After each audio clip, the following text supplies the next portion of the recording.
परमेश्वर की प्रेजेंस में आपका स्वागत है सबका।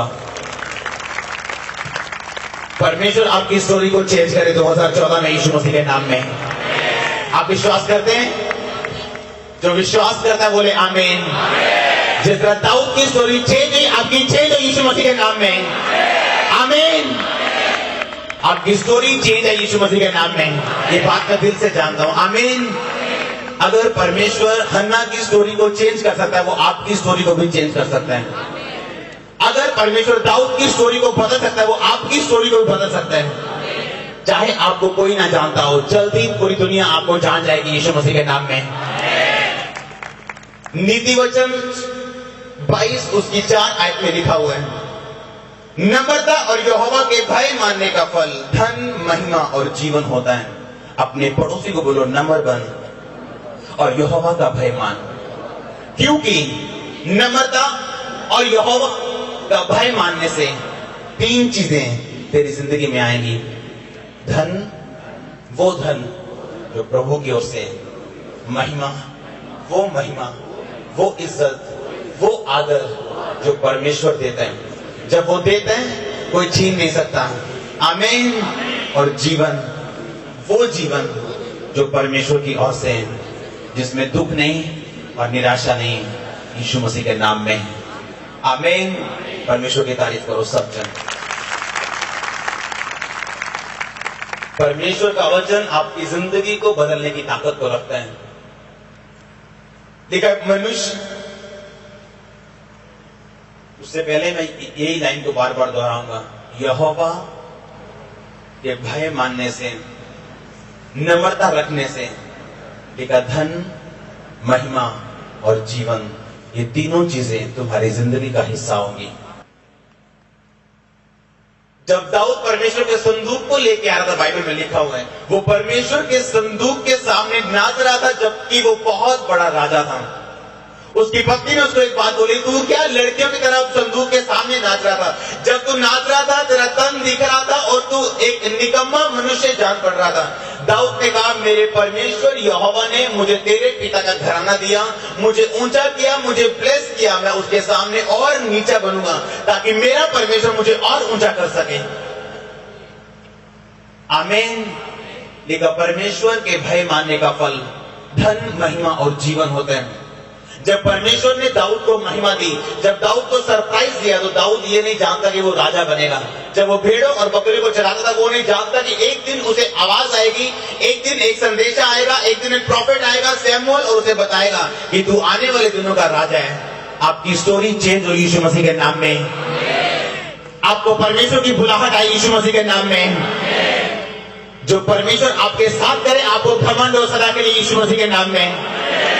लिखा, जब दाऊद को संदेश आया, उसको पता चला कि हाँ, मैं आने वाले समय का राजा हूं, तब उसे समझ आई कि परमेश्वर का वचन पूरा हुआ कि परमेश्वर, नम्रता और यहोवा के भय मानने का फल धन, महिमा और जीवन होता है।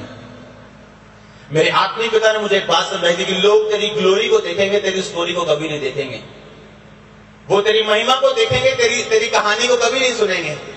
उनको अपनी कहानी जरूर बताना ताकि वो जान सके कि जो महिमा तेरे जीवन के ऊपर है, उसका कारण क्या है। जब मैं पहली बार परमेश्वर के दास से मिला था, मुझे आज भी याद है, मैं अपने लोगों को बताता हूँ, खास लोगों को, पहली बार जब मैं उनसे मिला था, मैं सीधा उनके पांवों पे गिर के मैंने उनके चप्पल पे किस की थी। उनके चप्पल को मैंने चूमा, दोनों चप्पलों को, और पूरी दुनिया मुझे देख रही थी उस समय।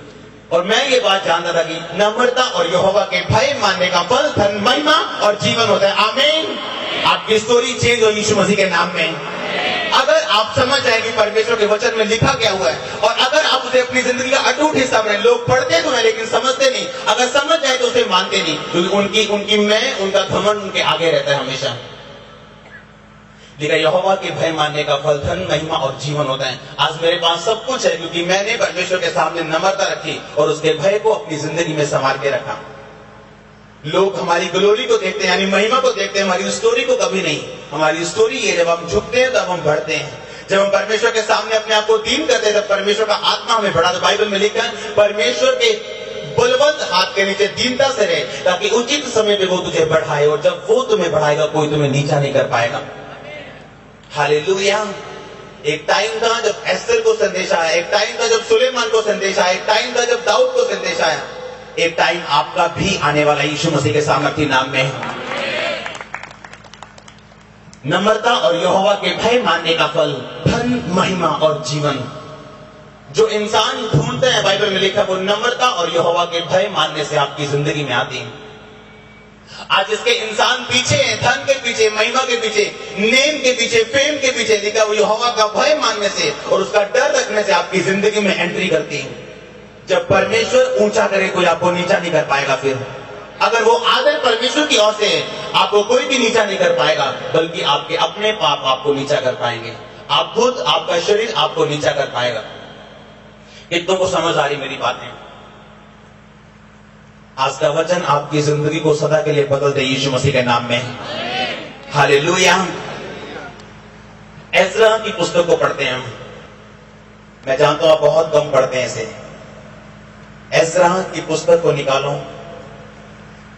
अपनी बाइबल को खोलो। एज़रा 8 उसकी 21 आयत से पढ़ेंगे। तब मैंने वहां अर्थात अहवा नदी के तट पर उपवास का प्रचार इस आशय से किया कि हम परमेश्वर के सामने दीन हों और उससे अपने और अपने बाल बच्चों और अपनी समझ संपत्ति के लिए सरल यात्रा मांगे, क्योंकि मैं मार्ग के शत्रुओं से बचने के लिए सिपाहियों का दल और सवार राजा से मांगने से लजाता था, क्योंकि हम राजा से ये कह चुके थे, हमारा परमेश्वर अपने सब खोजियों पर भलाई के लिए कृपा दृष्टि करता है और जो उसे त्याग देते हैं उसका बल और कोप उनके विरुद्ध है। इसी विषय पर हमने उपवास करके अपने परमेश्वर से प्रार्थना की और उसने हमारी सुनी। तब मैंने मुख्य याजकों से 12 पुरुषों को और अर्थात शेरेब्या, हशब्या और इनके 10 भाइयों को अलग अलग करके, जो चांदी, सोना और पात्र राजा और उसके मंत्रियों फिर से 22 आयत पढ़ो, 21 के बाद जो 22 आयत है फिर से पढ़ो। क्योंकि मैं मार्ग के शत्रुओं से बचने के लिए सिपाहियों का दल और सवार राजा से मांगने से लजाता था, क्योंकि हम राजा से यह कह चुके थे, हमारा मार्ग परमेश्वर अपने सब खोजियों पर भलाई के लिए कृपा दृष्टि रखता है और जो उसे त्याग देते हैं उसका बल और कोप उनके विरुद्ध है। बस बाइबल में लिखा एज़रा नाम का एक व्यक्ति था जो परमेश्वर के वचनों को अच्छी तरह से जानता था, और लिखा जब वो राजा के सामने गया तो उसने राजा से बोला कि हमें किसी भी सिक्योरिटी की जरूरत नहीं है जब हम जाएंगे। ध्यान से मेरी बात को सुनना। उसने कहा कि राजा हमें कोई भी सिक्योरिटी की जरूरत नहीं है। जब वो राजा के सामने गया उसने कहा राजा हमें किसी भी सिक्योरिटी की जरूरत नहीं, क्योंकि हमारा परमेश्वर हमारे सब अपने सब खोजियों पर कृपा दृष्टि रखता है और जो परमेश्वर को त्याग देते हैं उनसे वो लड़ता है। कितनों को समझ आ रही इतनी बात? मैं आगे समझाता हूं आपको। एज़रा नाम एक परमेश्वर के शास्त्री ने, यानी परमेश्वर के वचन को समझने वाले व्यक्ति ने राजा से कहा कि राजा हम जहां जा रहे हैं हमें अपने जाने में हमें किसी भी तरह की सिक्योरिटी की जरूरत नहीं है, क्योंकि हमारा परमेश्वर हमें इतना ही बल और ताकत देता है कि परमेश्वर हमारी सुरक्षा करता है जो उसको खोजते हैं, लेकिन जो परमेश्वर को त्याग देते हैं उसका बल और उसका कोप उनके विरुद्ध में रहता है। कितनों को समझ आई मेरी बात? जब एज़रा बाइबल में लिखा राजा के सामने गया उसने एक गवाही दी कि राजा मुझे किसी भी तरह की सिक्योरिटी की जरूरत नहीं। अपने पड़ोसी से बोलो परमेश्वर के लिए लड़ और जीत। फिर से वो अपने पड़ोसी को बोलो परमेश्वर के लिए लड़ और जीत। आमीन। लिखा जब एज़रा राजा के सामने गया उसने गवाही दी कि राजा मुझे किसी भी तरह की सिक्योरिटी की जरूरत नहीं, मेरा परमेश्वर जो उसको खोजते हैं उनकी सिक्योरिटी खुद रखता है और जो उसे त्याग देते हैं उनके विरुद्ध में वो चलता है। अब एज़रा ये बोल के आ तो गया था, लेकिन उसने किया क्या? लिखा 21 आयत में लिखा उसने उपवास का प्रचार इस आशय से किया कि हम परमेश्वर के सामने से किया कि हम परमेश्वर के सामने दीन हों और उसने और अपने बाल बच्चों और समस्त संपत्ति के लिए सरल यात्रा मांगे। ये बात बहुत गहरी है, अगर आपको समझ में आएगी तो आप सफल हो आज। आमीन। जब एजरा जानता था कि राजा परमेश्वर को मानने वाला नहीं है, राजा एक विश्वासी इंसान नहीं है, अगर मैं सिक्योरिटी को मांगता हूं तो राजा को मैं क्या गवाही दे पाऊंगा कि मेरा परमेश्वर और तेरा परमेश्वर इनमें कितना अंतर है? कितनों को समझ आ रही मेरी बात? एजरा ने इसलिए सिक्योरिटी नहीं मांगी क्योंकि वो राजा को यह बात प्रूफ करना चाहता कि तेरा परमेश्वर और मेरे परमेश्वर में फर्क है। मेरा परमेश्वर जिंदा परमेश्वर और मेरा परमेश्वर सब कुछ करने की ताकत को रखता है। और इस जब गवाही को देके वापिस आया, अब वो जानता था कि मैंने राजा के सामने चैलेंज तो कर दिया है, लेकिन अब मुझे उपवास की और प्रार्थना की जरूरत है कि मैं परमेश्वर से लड़ सकूं। कि परमेश्वर, मैंने लोगों को बोल दिया कि मैं राजा को बोल दिया कि मुझे सिक्योरिटी नहीं चाहिए, लेकिन अब तू मेरी रक्षा करना और तू मेरे साथ साथ चलना। जब आगे समुद्र हो, पीछे फिरौन की सेना हो, तो भाग हुए बिना समुद्र आपके सामने से वापिस नहीं जाएगा। जब आगे समुद्र और पीछे मौत हो और आप परमेश्वर के लिए खड़े हो, तो आप कभी शर्मिंदा नहीं होंगे यीशु मसीह के नाम में। परमेश्वर ने एक बात मेरे को बोली, आपका डर कभी पूरा नहीं होगा, आपका डर कभी इस्टेब्लिश नहीं होगा, आपकी चिंता कभी इस्टेब्लिश नहीं होगी, आपकी चिंता कभी पूरी नहीं होगी यीशु मसीह के सामर्थी नाम में। अगर आप एजरा की तरह परमेश्वर के सामने खड़े हैं, अगर आप एजरा की तरह पर्सनल फाइट कर रहे हैं परमेश्वर के राज्य को बढ़ाने के लिए। एजरा मांग सकता था, हाँ मुझे सिक्योरिटी चाहिए। आज मसीही लोग और दूसरे लोगों में एक भी फर्क नहीं है, सिर्फ चर्च में फर्क है, बाहर कोई फर्क नहीं है। इसीलिए परमेश्वर का हाथ उनकी जिंदगी में कभी भी नजर नहीं आता। एजरा जानता कि मेरी गवाही क्या है अगर मैं सिक्योरिटी ले लूंगा। मैंने तो राजा को ये बोला कि राजा हमारा परमेश्वर हमें बदलने की, ब्लेस करने की और सुरक्षित करने की ताकत को रखता है। और बाइबल में लिखा है एजरा ने इस आशय से प्रार्थना की और उपवास का प्रचार किया कि परमेश्वर, हम, हमारे बच्चे और हमारे सब जन जब यात्रा में जाएं, हमारी यात्रा को तू सफल करना और हमारी गवाही को तू बना के रखना। जो एक सच्चा मसीही है वो परमेश्वर के सामने हमेशा लड़ता है और परमेश्वर के सामने अपनी गवाही को बना के रखता है। 2006 में मैंने जानता था, 2006 में गर्मियों में मैं बीमार हुआ, डॉक्टर के पास पहुंचा, सेवकाई में होने के बावजूद भी डॉक्टर ने बताया रोजे रखने के कारण, ज्यादा फास्टिंग करने के कारण तेरे पेट में प्रॉब्लम है और तुझे 12 साल दवाई खानी पड़ेगी। और मैं ये बात दिल से जानता था कि मुझे परमेश्वर के सामने खड़े रहना है और परमेश्वर मुझे परख रहे हैं। 2.5 महीने दवाई खाने के बाद फिर से दवाई लेने जब मैं गया, उसने कहा कि मुझे दोबारा मत पूछना कि कितने साल दवाई खानी है। एक पेशेंट 12 साल से दवाई खा रहा है, दवाई खाते रहेगा तो ठीक रहेगा। एक बात मैं दिल से जानता था कि परमेश्वर मुझे परख रहे हैं। और लोगों को मैं क्या बताता कि हाँ मैं तुम पे प्रार्थना कर रहा हूं और मैं खुद प्रॉब्लम में हूं, लेकिन मैं एक बात जानता था, अगर बीमारी मुझे परमेश्वर से दूर ना कर पाई तो मेरी जिंदगी में रहेगी नहीं। अगर गरीबी परमेश्वर से दूर ना कर पाई मेरी जिंदगी में रहेगी नहीं। अगर निराशा प्रभु से दूर ना कर पाई और पाप की ओर ना खींच ले पाई तो मेरी जिंदगी में रहेगी नहीं। एक हफ्ते के अंदर मैं पूरी तरह से चंगा हो चुका था, 1 वीक के अंदर। और जिसे ही परमेश्वर ने मुझे चंगा किया 2006 में दिसंबर में एज ए पास्टर मेरा अभिषेक किया और 2006 से मेरी स्टोरी चेंज है। जो मेरे साथ हुआ वो आपके साथ हो यीशु मसीह के नाम में। कितना को समझ आ रही मेरी बातें? आपको कई टाइम आएगा, आपको खड़े रहना पड़ेगा परमेश्वर के लिए। चाहे आपका दिमाग आपको शब्द दे, चाहे आपका दिमाग आपको तंग करे, चाहे आपके दिमाग में 1% भी विश्वास ना हो। मैं आपको बताता हूं, आपके दिमाग को विश्वास करने की जरूरत नहीं। जब पहाड़ हटेगा आप आनंदित होंगे यीशु मसीह के नाम में। एजरा जानता था कि मुझे परमेश्वर के लिए खड़े रहकर मुझे फाइट करनी है परमेश्वर के सामने, और मेरा परमेश्वर मुझे कभी भी शर्मिंदा होने नहीं देगा।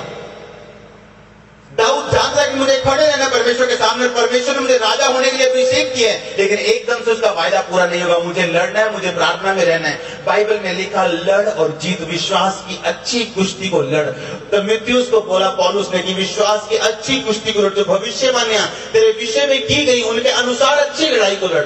आज एक विश्वासी लड़ नहीं रहा परमेश्वर से, आज एक विश्वासी लड़ नहीं रहा परमेश्वर से प्रार्थना में। वो लड़ता तो इमोशनल लड़ता है परमेश्वर की। परमेश्वर अगर तूने ये ना किया तो मैं ये नहीं करूंगा।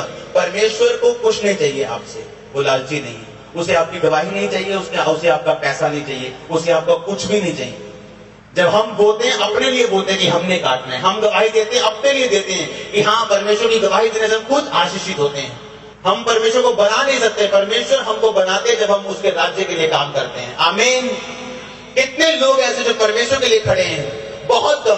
कितने लोग ऐसे जो नेहमिया की तरह, जो एजरा की तरह हैं, जो अपनी जिंदगी बर्बाद किए बगैर परमेश्वर के राज्य के लिए लड़ रहे, उपवास कर रहे। क्यों? ताकि परमेश्वर का नाम नीचे नहीं आना चाहिए, उसका काम नीचे नहीं आना चाहिए। कितनों को समझ आ रही मेरी बातें?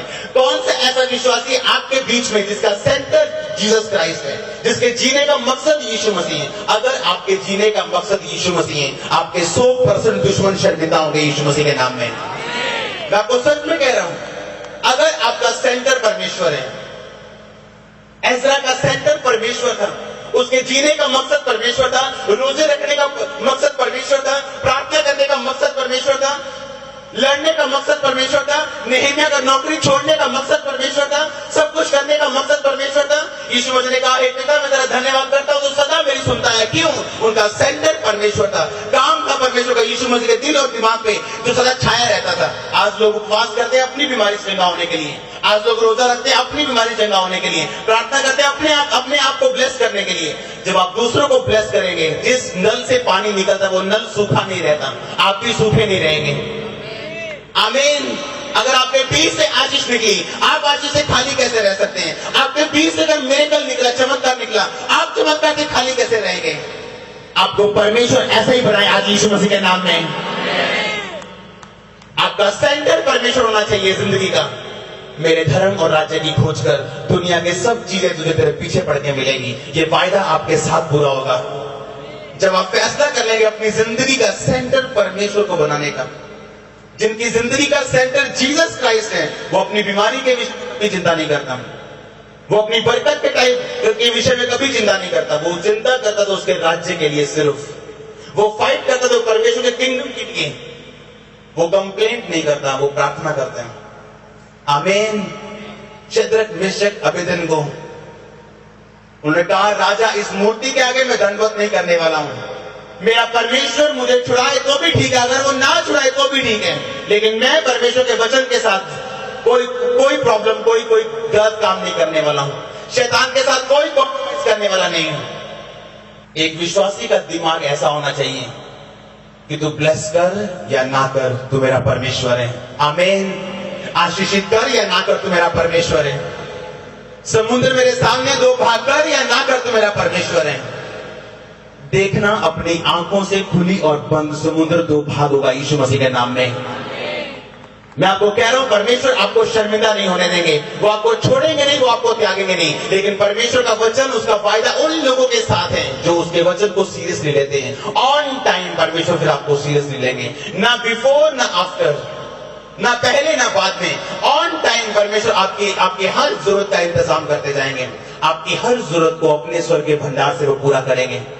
उसके स्वर्गीय भंडार से पूरा करने से उसको कोई कमी नहीं होती, लेकिन वो उचित टाइम की, राइट टाइम की वेट करता है आपकी जिंदगी में। होली स्पिरिट मुझसे कह रहा है, वो राइट टाइम आ चुका है आपकी जिंदगी में, और परमेश्वर अभी आपको तैयार कर रहे हैं उस राइट टाइम को, उसको रिसीव करने के लिए। जब वो आए तो आप इधर उधर ना हो और उसे रिसीव कर सके और उसे ले सके और अपनी स्टोरी, दूसरों की स्टोरी को चेंज कर सके। आमीन। एजरा का सेंटर यहोवा परमेश्वर था, नेहमिया का सेंटर जीसस क्राइस्ट यहोवा परमेश्वर था, जीसस क्राइस्ट का सेंटर परमेश्वर थे, पौलुस का सेंटर परमेश्वर थे। पौलुस ने कहा, मेरी पदवी मैं अपने सब कुछ छोड़ता हूं, इसलिए मैं सब कुछ छोड़ता हूं कि ये सब कुछ कूड़ा है उस बुलाहट के सामने जो मेरे जीवन में। आमीन। अगर आज मैं बिजनेस में होता तो जो गाड़ी मेरे पास है उससे 3 गुना महंगी गाड़ी मैं लेता अगर मैं बिजनेस में होता। मैं जानता था परमेश्वर ने मुझे बिजनेस करने से मना नहीं किया, लेकिन मैं जानता था मुझे पर्सनल डिसीजन लेने हैं अपनी जिंदगी में। मुझे 15 लाख रुपए महीना छोड़ना है जो मैं कमाता हूं, और मुझे परमेश्वर का काम करना है। अगर मैं नहीं करूंगा तो कोई नहीं करेगा। वो काम मैंने आपके लिए नहीं छोड़ा, कलीसिया को खुश करने के लिए नहीं छोड़ा। मैं आपसे कुछ नहीं चाहता हूं, मेरा प्रतिफल परमेश्वर की ओर से है। आमीन। और वो मुझे दे रहा है डायरेक्ट प्रतिफल। जो मेरे साथ हुआ आपके साथ हो यीशु मसीह के नाम में। आपकी लाइफ का सेंटर अगर परमेश्वर है, आपकी जिंदगी के जीने का मकसद अगर परमेश्वर यीशु मसीह है, तो फिर आपकी सिरदर्द परमेश्वर की सिरदर्द है। याद रखना, इस वचन को लिख के अपने घर लगा लेना। अगर आपकी जिंदगी का मकसद सिर्फ और सिर्फ यीशु मसीह है, आपकी सिरदर्द परमेश्वर की सिरदर्द। याद रखना इस बात। आपकी चिंता फिर परमेश्वर की चिंता है। आपकी दर्द फिर परमेश्वर की दर्द है। अगर आपके जीने का मकसद प्रभु यीशु मसीह, कितने लोग हैं आप में जो रोज यीशु मसीह के प्रचार को लेके जाते हैं, अपनी प्रॉब्लम, अपने झमेलों को छोड़ के, अपनी चंगाई को, अपने दुखों की कहानियों को, रोने और धोने को छोड़ के, जो दूसरों तक परमेश्वर के नाम को लेके जाते हैं।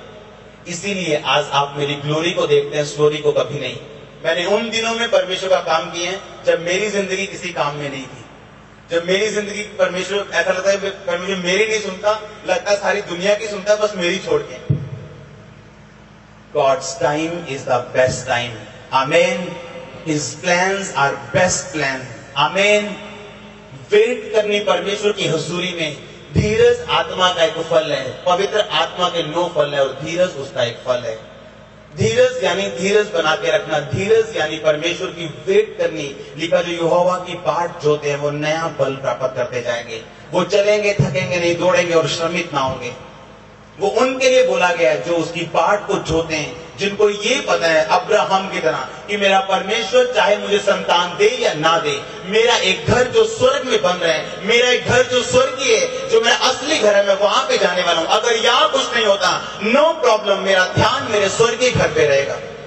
एक सीक्रेट आपको बताता हूं, अगर आपका ध्यान आपके स्वर्गीय घर की ओर लग चुका है, जो आपके शारीरिक घर को चाहिए, एक एक चीज उसमें होगी यीशु मसीह के नाम में। कितनों को समझ आई है मेरी बात? अगर आपका ध्यान आपके स्वर्गीय घर को बनाने में लग चुका है, किसी ने 20 साल बाद वहां होना है, किसी ने 40 बाद, किसी ने 60 बाद, लेकिन हम में हर एक जन स्वर्ग में एक दूसरे के मुंह को फिर देखेगा। हम फिर स्वर्ग में इकट्ठा होंगे, आपको पता होना चाहिए। कोई दाहिने हाथ बैठने के लिए और कोई बाहिने हाथ बैठने के लिए, फैसला आपके ऊपर है। आपको पता है शराबी भी स्वर्ग जाएंगे, मूर्ति पूजक भी सब स्वर्ग जाएंगे, पता आपको, सब स्वर्ग जाएंगे। डाकू, चोर, चक्के सब स्वर्ग जाएंगे। अगर वो स्वर्ग ना जाएंगे, उनको पता कैसे चलेगा हमने क्या खोया? स्वर्ग जाने के बाद नरक जाएंगे। कितनों को समझ आ रही? एक बार परमेश्वर ने स्वर्ग दिखाएंगे, ये देख स्वर्ग, तूने क्या खोया और इन लोगों ने क्या पाया। परमेश्वर कहेंगे अपने लोगों को, मेरे पिता के धन्य लोगों, तुम धरती पे रोए, अब तुम्हारा हंसने का टाइम है। तुम धरती पे तुमने दुख सहा, अब तुम्हारा सुखी होने का टाइम है। लाजर जब स्वर्ग में था, लिखा वो अच्छी वस्तुएं ले रहा था और अब्राहम ने कहा, धनवान व्यक्ति, तू अच्छी वस्तुएं धरती पे ले चुके हैं। इसका मतलब ये नहीं कि हम धरती पर अच्छी वस्तुएं तो हम नरक में जाएंगे। अच्छी वस्तुएं लो, लेकिन उनका भी ध्यान रखो जिनके पास नहीं है। अगर परमेश्वर ब्लेस करता है तो उनका भी ध्यान रखो जिनके पास ब्लेसिंग नहीं है। हालेलुया। अगर आपका ध्यान आपके स्वर्ग के घर की ओर लग चुका है, इस दुनिया में आपके साथ क्या हो रहा है? अगर मैं अपने आत्मिक पिता से एक क्वेश्चन पूछता हूं, हाउ आर यू, आप कैसे हैं? वो एक बात बताते हैं कि मैं कैसा हूं, कोई मायने नहीं करता कि मेरे जीवन के आसपास क्या चल रहा है। मेरा अंदर वाला व्यक्ति बिल्कुल ठीक है, मेरे अंदर वाला व्यक्ति सेटिस्फाइड है। हो सकता है पौलुस की तरह मेरे शरीर में दर्द और कांटा शैतान मुझे चुभाए परमेश्वर की ओर से ताकि मैं भूल ना जाऊं, लेकिन मेरा अंदर वाला व्यक्ति सेटिस्फाइड है। वो जानता है मैं स्वर्ग में जा रहा हूं, वो जानता है मेरा प्रतिफल तैयार है स्वर्ग में। स्वर्ग में जाने के बाद लाखों और करोड़ों साल शर्मिंदगी में जीने की बजाय ये अच्छा है कि यहाँ परमेश्वर के लिए दुख सहो और सदा के लिए सुखी हो जाओ। आमीन।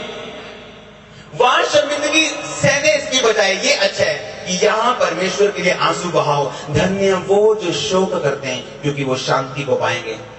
धन्य वो जो नम्र हैं क्योंकि वो पृथ्वी के अधिकारी होंगे। यीशु मसीह के निकले मुंह से एक एक वचन को मनन करो, आपकी जिंदगी कभी भी सेम नहीं रहेगी। अगर आपकी जिंदगी का सेंटर परमेश्वर है, अगर आपकी जिंदगी का मकसद परमेश्वर है, आपका जीना, खाना, पीना, चलना फिरना, हर काम करने के पीछे अगर आप परमेश्वर उसका मकसद है, तो याद रखो दुनिया की हर आशीष आपके पीछे पड़ के आपको मिलने वाली है। इंग्लिश की बाइबल में लिखा है These things, वो चीजें आप में ऐड कर दी जाएगी, आपके साथ जोड़ दी जाएगी, आपको ढूंढने की जरूरत नहीं पड़ेगी। आपकी जिंदगी में वो चलती खुद ब खुद ऐड कर दी जाएगी। आमीन। कितनों को समझ आ रही मेरी बातें? कितने लोग हैं जिनका सेंटर परमेश्वर है? कितने लोग हैं जो परमेश्वर के बारे में बताना चाहते हैं? कितने लोग हैं जो डेली परमेश्वर के प्रचार को लेके जाते हैं? बहुत कम। जिनकी जिंदगी का मकसद परमेश्वर है, उनकी एक निशानी होगी, वो रोज यीशु मसीह के बारे में बात करेंगे। जिनकी जिंदगी का मकसद परमेश्वर है, उनकी एक निशानी होगी, वो रोज किसी ना किसी को गवाही जरूर देंगे। अगर वो बात करेंगे तो परमेश्वर के वचन से करेंगे, अगर वो चलेंगे तो परमेश्वर के वचन से चलेंगे। उनकी जिंदगी का मकसद सिर्फ परमेश्वर होगा, उनके हंसने का मकसद परमेश्वर होगा। सब कुछ, हर काम को करने का बैक मकसद परमेश्वर होगा। आपकी जिंदगी बदल जाए यीशु मसीह के नाम में। हालेलुया।